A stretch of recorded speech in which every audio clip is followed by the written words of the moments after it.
O Evangelho nos ensina que a fé cristã não é apenas uma crença individual. O Evangelho nos ensina que a fé cristã não é uma mera crença individual. Ela é uma vida compartilhada. Uma vida em comunhão. Em Atos 19, no último domingo, nós vimos o poder dessa comunhão em ação. A cidade de Éfeso foi totalmente sacudida pela comunhão da igreja, pela palavra de Deus. Os ídolos foram envergonhados, vimos demônios sendo expulsos, e até mesmo os livros de feitiçaria, os livros de ocultismo foram lançados ao fogo. Símbolo da idolatria, foram jogados ao fogo, foram queimados. O Evangelho de fato provou o seu poder transformador. Não mudou apenas algumas pessoas, mas mudou aquela cultura. Mudou a cultura daquela cidade. E agora, meus irmãos, Paulo parte daquela cidade, da cidade de Éfeso, e segue rumo a Jerusalém. O navio em que Paulo estava atracou no porto de Mileto por um curto período de tempo, e assim então Paulo, enquanto estava na cidade, envia um mensageiro a Éfeso, solicitando que os presbíteros da igreja viessem encontrá-lo em Mileto. E é nesse contexto, meus irmãos, que nós chegamos ao nosso texto de hoje. Um dos momentos mais emocionantes de todo o livro, e com certeza da história do apóstolo Paulo. Paulo, sabendo que não veria mais os irmãos da igreja de Éfeso, manda chamar os presbíteros daquela igreja para um último encontro. E ali ele então entrega o seu discurso, a sua fala, a sua declaração de despedida. É isso que é registrado nesse texto, meus irmãos. A declaração, a carta de despedida do apóstolo Paulo. A fala, as últimas recomendações de Paulo à liderança da igreja em Éfeso. Como diz o nosso texto, Paulo sabia por meio do testemunho do Espírito Santo que cadeias e tribulações lhe esperavam em Jerusalém. Ele já sabia o que esperar quando chegasse em Jerusalém, cadeias e tribulações. De forma que ele diz aos Efésios: vocês não mais verão o meu rosto. Pensem bem, meus irmãos. O que devia existir no coração de Paulo, e a convicção de todo o sofrimento que a igreja estava passando, para ele chegar a esse ponto e dizer para a igreja: certamente vocês não verão mais o meu rosto. Certamente. Portanto, Paulo sabia que agora o seu principal objetivo era terminar a carreira. O seu principal objetivo naquele momento, naquela altura da história, era terminar a carreira e o ministério que ele recebeu do Senhor Jesus. Mas não terminar de qualquer forma. Mas o texto destaca: com alegria. Terminar a carreira e o ministério que recebi do Senhor Jesus Cristo com alegria, para testificar o evangelho da graça de Deus. Paulo realmente estava preocupado em deixar um legado. Paulo estava preocupado em deixar o legado. E de fato, esse é o único sermão de Paulo em Atos dirigido a cristãos. Esse é o único sermão de Paulo, são as únicas palavras de Paulo em Atos que são dirigidas diretamente à igreja. Não a judeus, não a gentios. É a fala de um pastor para outros pastores. É a fala de um pai espiritual falando aos seus filhos na fé. E por isso, é a palavra de Deus também para nós. Igreja do Senhor Jesus Cristo, chamados à fidelidade, chamados à maturidade, chamados ao amor e ao temor ao Senhor. Assim, Paulo começa a sua fala, Paulo começa a sua declaração, recordando a forma como ele viveu entre eles. Paulo não apresenta um currículo, mas ele mostra o seu próprio testemunho. É assim que ele começa a carta. Diz assim: vós bem sabeis como me portei entre vós todo esse tempo. Vocês sabem como eu me comportei ao longo de todo esse tempo no meio de vocês. Desde o primeiro dia em que entrei na Ásia, servindo ao Senhor com toda a humildade, com lágrimas e com provações. Assim que eu me portei entre vocês desde o momento em que cheguei, com toda a humildade, com lágrimas e em meio a provações. Paulo não apenas pregou a palavra, mas ele viveu a palavra. Ele viveu o evangelho. Ele viveu no meio da igreja com humildade, com lágrimas e com provações, servindo ao Senhor no meio da igreja. E essas palavras têm peso, meus irmãos. Paulo não fala de grandes conquistas. Eu converti X pessoas. Depois que eu cheguei, tantas pessoas foram convertidas. Depois que eu cheguei na cidade, a cidade mudou. Ele podia ter apresentado essas coisas. Mas o que Paulo fala é: no meio de vocês, desde o dia em que eu cheguei, foi assim que eu me portei. Foi assim que vocês me conheceram. Foi isso que vocês viram em mim. O verdadeiro ministério não é marcado pelo sucesso, meus irmãos, mas é pela fidelidade a Deus e fidelidade à sua igreja. Isso é sucesso no ministério. E é por isso que Paulo começa a sua fala justamente abordando esse tema, justamente com esse critério. O verdadeiro ministério não é marcado pelo sucesso, mas pela fidelidade a Deus e à sua igreja.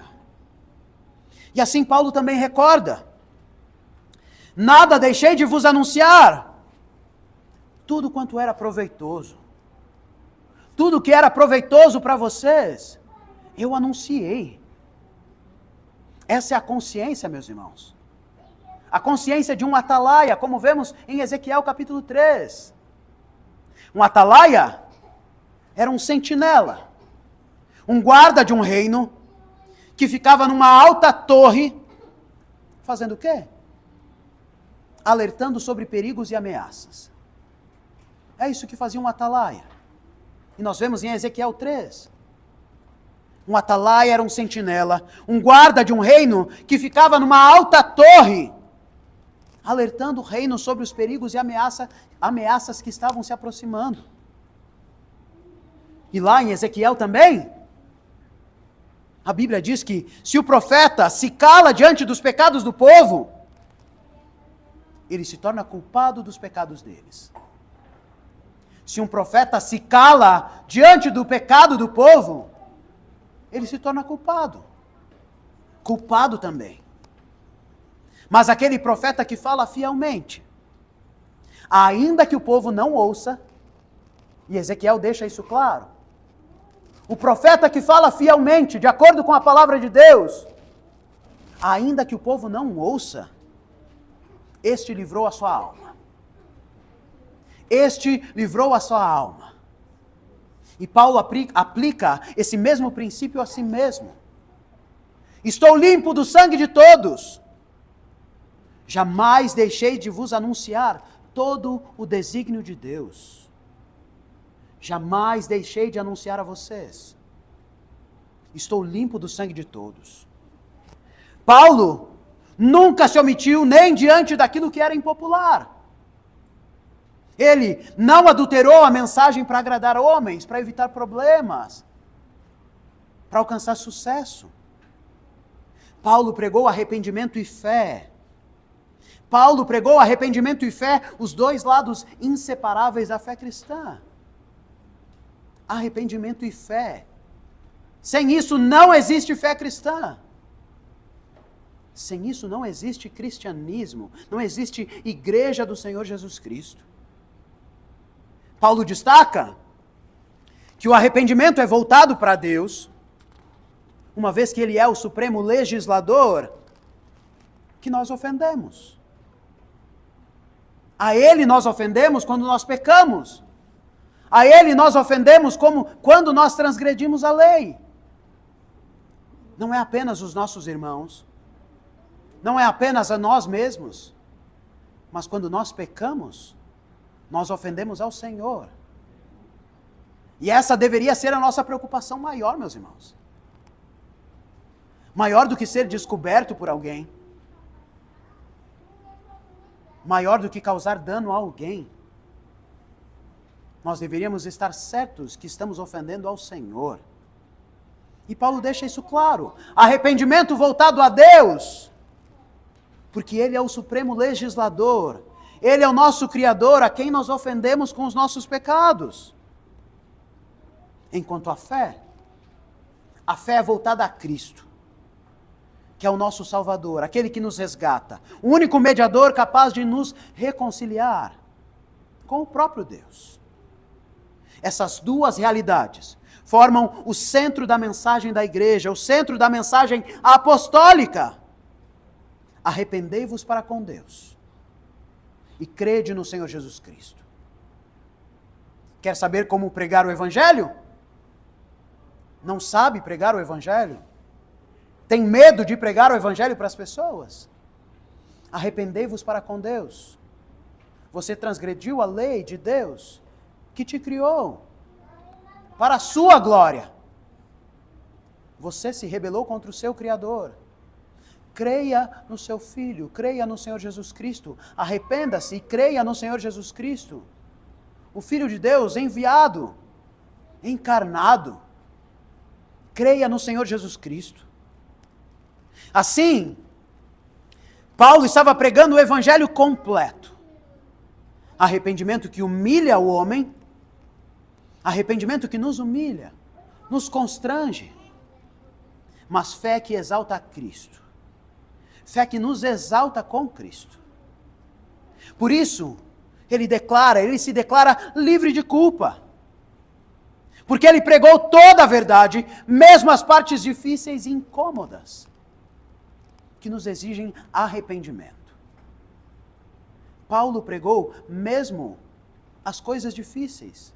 Paulo anunciou arrependimento, necessidade de arrependimento para aquela igreja. Domingo após domingo, dia após dia. Partes difíceis e incômodas do Evangelho que nos exigem arrependimento.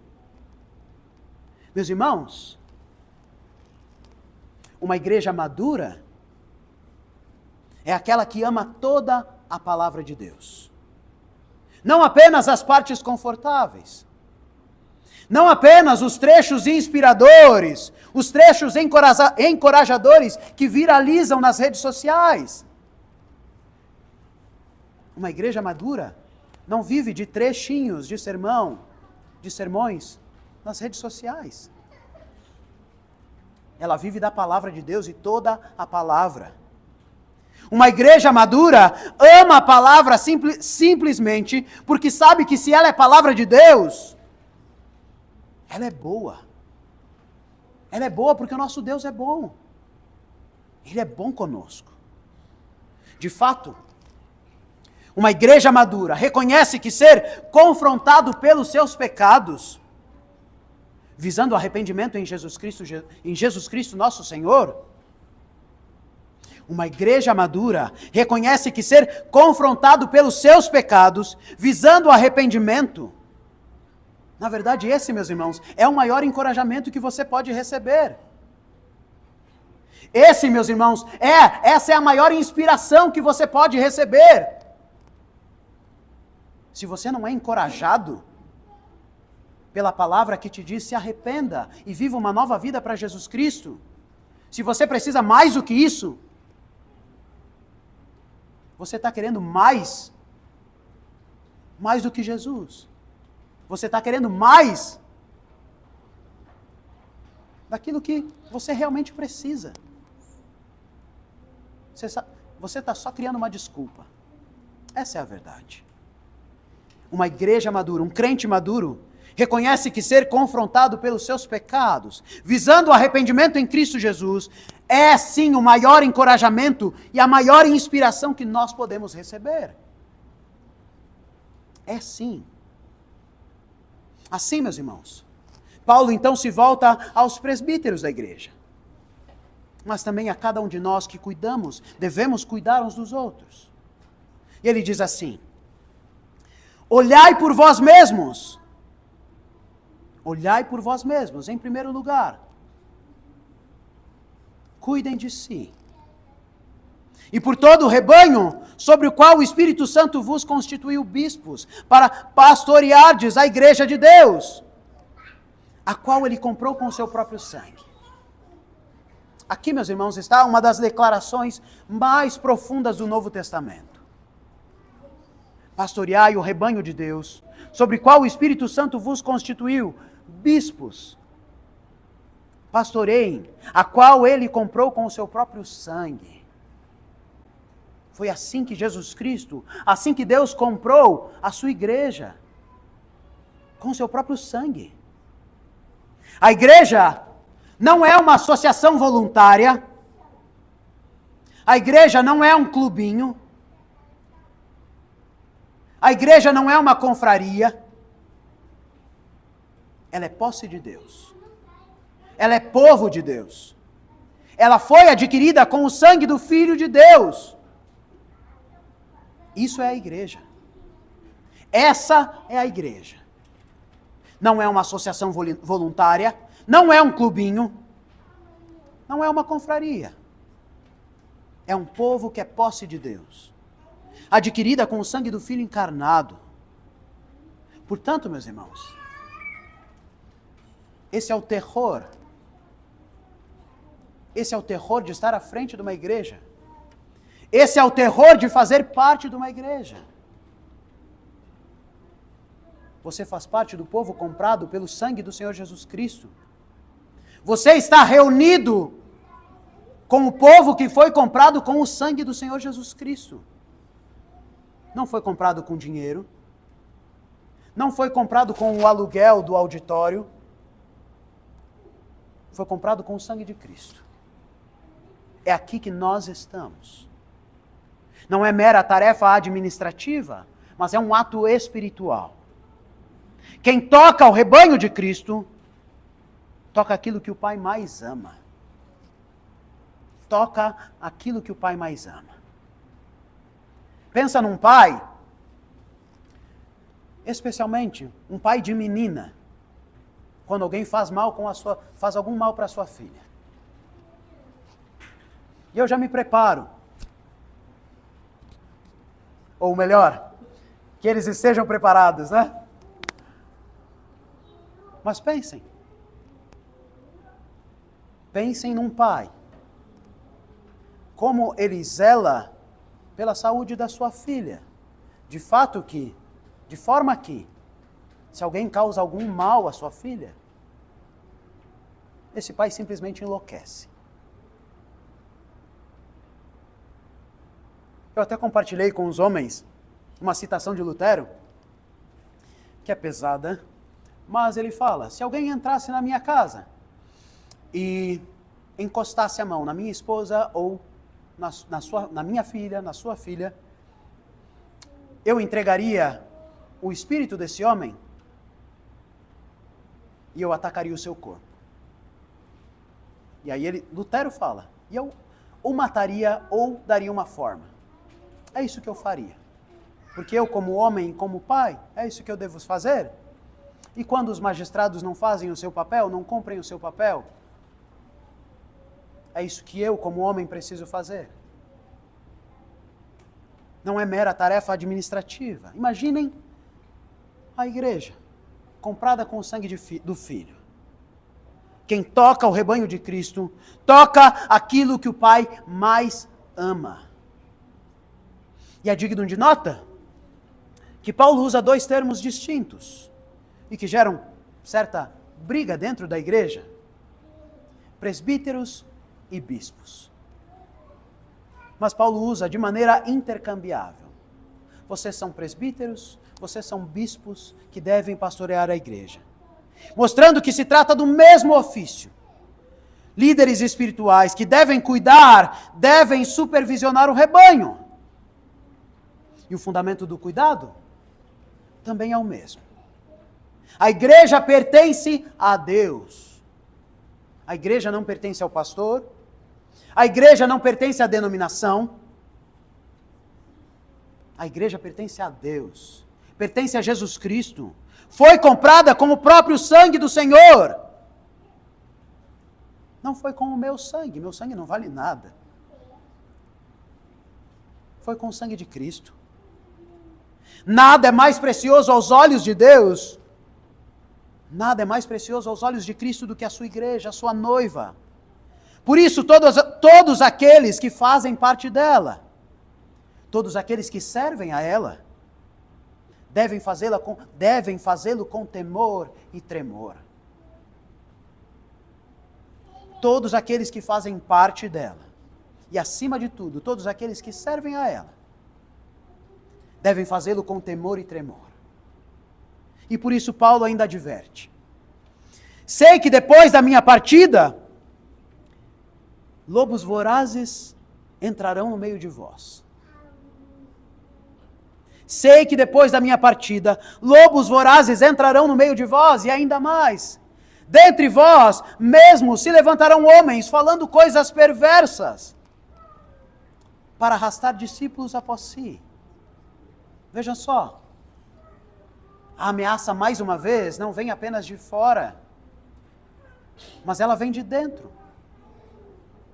Sei que depois da minha partida, lobos vorazes entrarão no meio de vós, mas atentai, homens se levantarão no meio de vós, falando coisas perversas, para arrastar discípulos após si. A ameaça, mais uma vez, não vem apenas de fora, mas vem de dentro. Foi assim em Israel, com falsos profetas enganando o povo. Foi assim nos dias de Jesus, com os fariseus, que se tornaram inimigos da verdade. E continua sendo assim até hoje. Os maiores inimigos que nós temos, infelizmente, são os inimigos de dentro. Infelizmente. Por isso Paulo diz: vigiai. O apóstolo fala isso não para gerar medo, mas para gerar vigilância. Não é para gerar medo, mas para gerar vigilância. Vigiar é mais do que olhar, é discernir, é orar, é guardar o coração. Não apenas o seu, mas o coração dos seus irmãos. Vigiar é discernir, vigiar é orar, vigiar é guardar o coração, o seu e o dos seus irmãos. É manter aquela chama acesa, a chama da verdade acesa, mesmo quando tudo à sua volta está se apagando. Mesmo quando parece que tudo está se apagando, todos estão se apagando ao seu redor. É manter a chama da verdade acesa, mesmo quando tudo à sua volta está se apagando. Mas o fato é que, antes de vigiar o rebanho, olhai por vós mesmos. Nós precisamos examinar o nosso próprio coração, meus irmãos. Nós precisamos examinar, cuidar do nosso próprio coração. De fato, a maturidade cristã é sim comunitária, mas ela começa no interior de cada um de nós. Uma igreja madura não é aquela onde todos pensam exatamente igual em todos os assuntos. Isso é mera conformidade. E tem gente mentindo, provavelmente. Uma igreja madura não é aquela onde todos pensam exatamente igual a respeito de todos os assuntos. Uma igreja madura é aquela na qual todos se amam o suficiente para serem corrigidos e para se corrigirem mutuamente. Isso é uma igreja madura. O lugar onde todos se amam o suficiente para aceitar uma correção e para corrigir uns aos outros. Não se trata de alcançar a perfeição, porque de fato não chegaremos a ela nessa vida, mas de caminhar juntos rumo à santidade, atentos uns aos outros, preocupados uns com os outros. É lógico que todos nós temos inúmeras demandas. É lógico que nós temos diversos problemas a resolver. Mas você não vai resolver todos os seus problemas olhando só para dentro de você. Às vezes, você resolve o seu problema simplesmente falando com um irmão, que já passou por aquele problema e já resolveu com a graça de Deus. E você fica batendo cabeça sozinho, com vergonhinha de falar para a igreja, para os irmãos. Não se trata de alcançar a perfeição, mas de caminhar juntos rumo à santidade, atentos uns aos outros, preocupados uns com os outros, corrigindo uns aos outros e restaurando uns aos outros, com paciência e com paz. A igreja, de fato, não é uma comunidade sem falhas, mas é uma família que aprende a lidar com elas. Aprende a lidar com elas com fidelidade e em fidelidade. Mas para que isso aconteça, Paulo deixa claro: é preciso que vocês guardem a doutrina, para que vocês possam reconhecer os falsos. Se você não guarda o evangelho, você não sabe o que é o evangelho, é fácil. É fácil os lobos entrarem. E eles entram por vários lugares, como já citei. Talvez não fisicamente, mas entrem na sua cabeça e no seu coração por meio das redes sociais. Falsos evangelhos, falsas concepções a respeito do evangelho, falsos líderes da igreja. Para que isso aconteça, a igreja precisa guardar a doutrina para reconhecer os falsos, mas também precisa guardar o amor para cuidar dos verdadeiros. Vejam só, nós precisamos guardar a doutrina para reconhecer os falsos e expulsar os falsos, mas nós precisamos guardar o amor para cuidar dos verdadeiros. Doutrina sem amor é só orgulho. Doutrina sem amor é só orgulho. Amor sem doutrina, ingenuidade, tolice. Mas doutrina e amor, quando os dois andam juntos, é de fato isso que edifica a casa de Deus. É isso que edifica a casa de Deus. Doutrina sem amor se torna orgulho. Amor sem doutrina é só ingenuidade. Mas doutrina e amor, caminhando juntos, é o que edifica a casa de Deus. Assim, depois dessas exortações, Paulo confia-os a graça de Deus. E ele diz assim: agora, pois, irmãos, encomendo-vos a Deus, entrego-vos a Deus e a graça da sua palavra, a palavra da sua graça, que tem poder para vos edificar. Veja só, eu estou os exortando a respeito de todas essas coisas, mas Paulo reconhece: não sou eu que farei essas coisas. Mesmo que Paulo permanecesse na igreja, não seria ele quem faria que a igreja fosse edificada. É Deus quem faz. É Deus quem faz.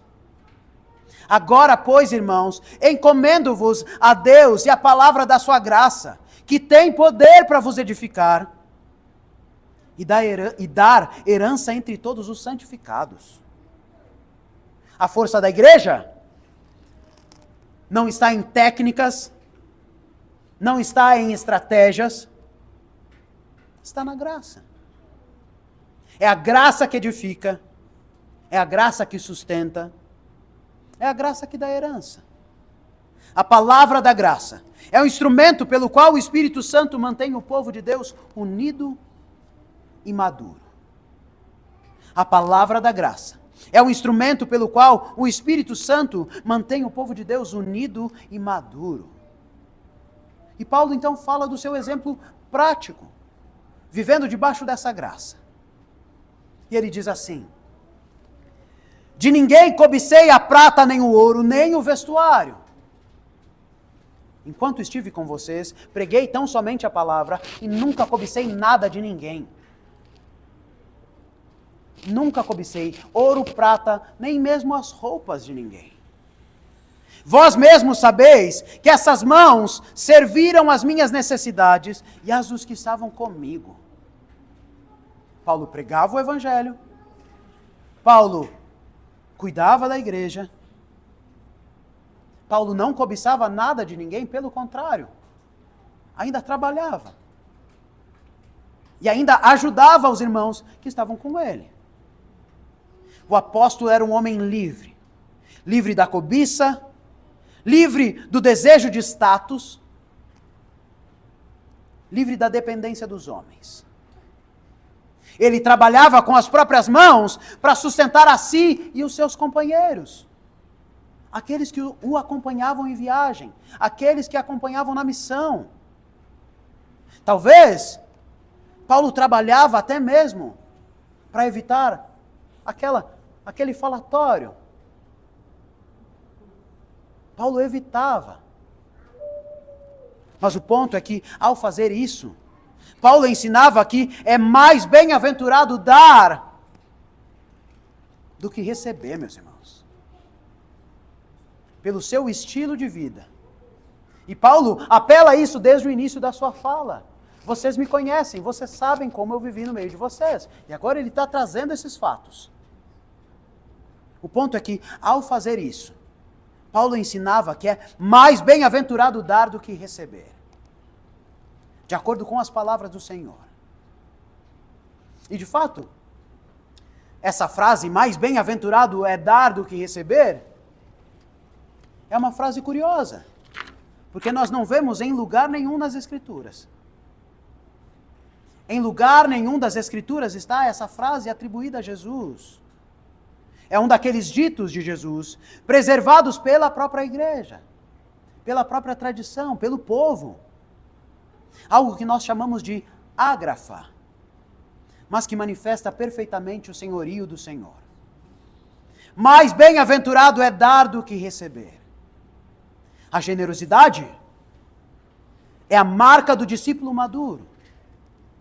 O ministério cristão, e de modo mais amplo, a vida cristã, precisa ser uma vida de desprendimento.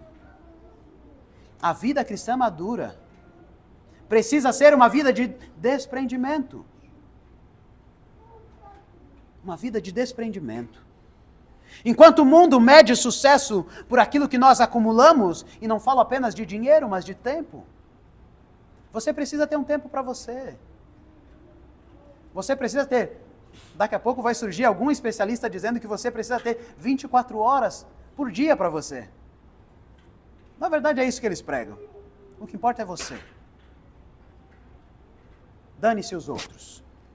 É isso que pregam. Enquanto o mundo mede sucesso por aquilo que nós acumulamos, seja dinheiro ou seja tempo, Cristo mede a nossa fidelidade pelo quão dispostos nós estamos a servir. É assim que Cristo mede a nossa fidelidade. Pelo quão dispostos nós estamos a servir. A servir a igreja que Ele tanto ama. Quem vive para servir, quem dá sem esperar retorno, mostra que pertence a Cristo, o doador de toda a graça. Já recebemos o que precisávamos, meus irmãos.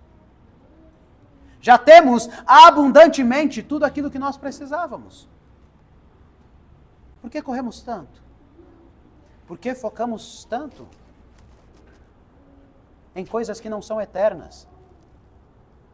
Quem vive para servir, quem dá sem esperar retorno, mostra que pertence a Cristo, doador de toda a graça. E chegando ao final do texto, nós temos a cena mais bonita de toda a narrativa. Diz o texto: e havendo dito todas essas coisas, Paulo se colocou de joelhos e orou com todos eles. E levantou-se então grande pranto entre todos, e lançando-se ao pescoço de Paulo, o beijavam. Essa é a liderança da igreja em Éfeso. Foi assim que se comportaram aqueles pastores, aqueles presbíteros. Diante do testemunho de Paulo, havendo se colocado de joelho, orou com todos eles, e então todos começaram a chorar. E se lançaram ao pescoço de Paulo e o beijavam. E o beijavam. Homens que choram. Homens que choram. O Evangelho não destrói as nossas afeições. Pelo contrário. O Evangelho santifica as nossas afeições, meus irmãos. O Evangelho santifica os nossos sentimentos. Esses homens não choram por desespero, mas eles choram porque amam a Paulo. Eles choram porque sabem o quanto Paulo se entregou por eles. Eles choram porque reconhecem o testemunho de Paulo. Reconhecem que é verdadeiro tudo aquilo que Paulo falou até agora. É por isso que eles choram. Eles aprenderam com Paulo o que é ser igreja. Um povo que não apenas ora junto, um povo que não apenas sofre junto, mas um povo que chora junto. Isso é igreja. Um povo que ora junto, um povo que sofre junto, um povo que chora e se despede com esperança. Se despede sempre com esperança. Um povo que ora junto, que sofre junto, que chora junto. O apóstolo está indo embora, mas o Espírito Santo permanece. O apóstolo está indo embora, mas é o Espírito quem vai sustentar aquela igreja, que os fará lembrar de todas as coisas que ouviram. É o Espírito que de fato vai conduzir aquela igreja, e a nossa igreja, à maturidade. E assim acaba essa história. E assim, meus irmãos, eu quero destacar, para concluir, algumas atitudes essenciais, algumas aplicações essenciais para nós, derivadas do nosso texto. E a primeira delas é que nós precisamos aprender a amar toda a palavra. Não apenas os versículos bonitinhos, facilmente memorizados, mas toda a palavra de Deus. Não apenas a palavra que consola, mas também a palavra que confronta. A igreja saudável é a igreja alimentada por toda a palavra. Toda a palavra de Deus. Não apenas versos isolados, perdidos por aí. A igreja madura, a igreja saudável é a igreja alimentada por toda a Escritura. Toda a palavra de Deus. Esse é o primeiro ponto, meus irmãos. Amem a palavra. Amem a correção do Senhor. Porque se o Senhor está te corrigindo, por meio da igreja, por meio da palavra, por meio dos irmãos, é porque o Senhor te ama. É porque você é filho. Quem não é corrigido, não é filho, é bastardo. Se você é corrigido, se você está sendo corrigido, é porque o Senhor te ama. Ame a palavra do Senhor. Ame a palavra do Senhor. O segundo ponto é que nós precisamos aprender a vigiar com humildade. O perigo não está apenas lá fora, mas também está aqui dentro. E adivinha, dentro da onde? Não é dentro da igreja. É dentro do seu coração. Em primeiro lugar. O perigo não está apenas lá fora, mas também está aqui dentro. dentro de cada um de nós, dentro dos nossos corações. E nós precisamos aprender a guardar os nossos corações e os corações dos nossos irmãos, no temor do Senhor. Vigie, mas vigie com humildade. Reconheça que o perigo não está apenas lá fora, não está apenas aqui, mas está dentro de você. Arrependa-se para com Deus. Creia no Senhor Jesus Cristo. Terceiro ponto. Aprenda a viver com desprendimento. Precisamos, meus irmãos, aprender. E aqui está o grande desafio. Ao longo de toda a história da igreja, precisamos aprender a servir mais do que exigir. Precisamos aprender a dar mais do que receber. Precisamos amar mais do que ser amados, do que querer ser amados. Precisamos cuidar mais do que querer ser cuidado. Essa é a grande dificuldade da igreja ao longo de toda a história. É gente que quer ser cuidada demais. Obviamente, todos nós precisamos ser cuidados. Mas a gente já está cuidando de alguns aqui que realmente precisam de cuidado intensivo. E eles estão se saindo muito bem no culto, que são os nossos pequeninos. Você não é criança. Com certeza, todos nós precisamos de cuidado, mas confie na igreja. Confie nos seus irmãos. Traga as suas necessidades aos irmãos. Ninguém realmente tem bola de cristal para saber dos seus problemas. E ao mesmo tempo,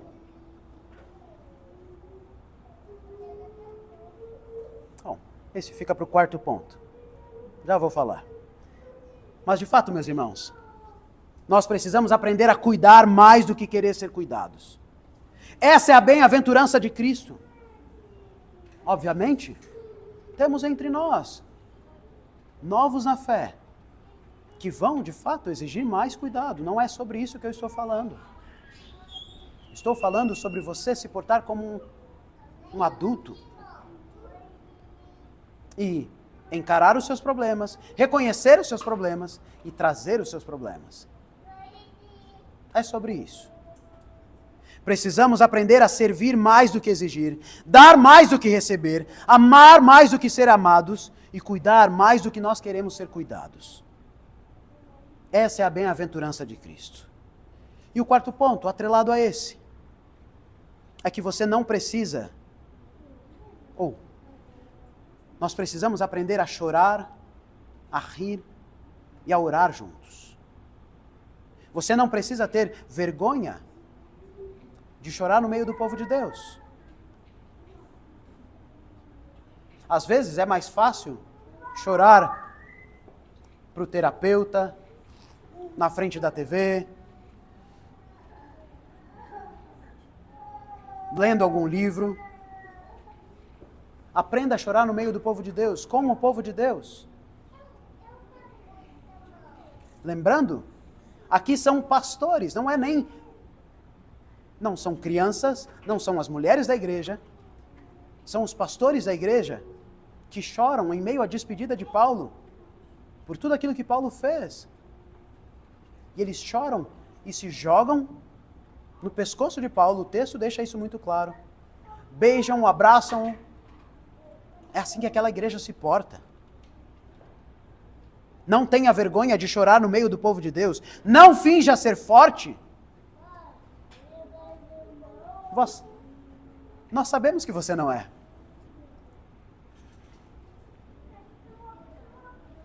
Não finja ser forte. Nós sabemos que você não é. Mas não tenha vergonha também de se alegrar no povo de Deus, em meio ao povo de Deus. A comunhão verdadeira, especialmente em oração, tem lágrimas e sorrisos, porque envolve afeto verdadeiro. A comunhão verdadeira, especialmente em oração, tem lágrimas e sorrisos, porque envolve afeto verdadeiro. Tem lágrimas, porque reconhece a gravidade do pecado. reconhece os efeitos do pecado, mas também tem sorrisos, porque celebra a graça de Cristo. De fato, toda lágrima do povo de Deus é uma semente da alegria. Pensem assim. Toda lágrima do povo de Deus é uma semente da alegria. Então, talvez, se você chorar bastante, porque Cristo ressuscitou. E o que Ele nos prometeu? Ele mesmo enxugará toda a lágrima dos nossos olhos. De fato, toda lágrima do povo de Deus é uma semente da alegria. Porque Cristo ressuscitou. E Ele mesmo enxugará toda a lágrima dos nossos olhos. Assim, é dessa forma que Paulo se despede de Éfeso. Mas o Evangelho continua. A igreja que ele deixou não era perfeita, mas era uma igreja viva.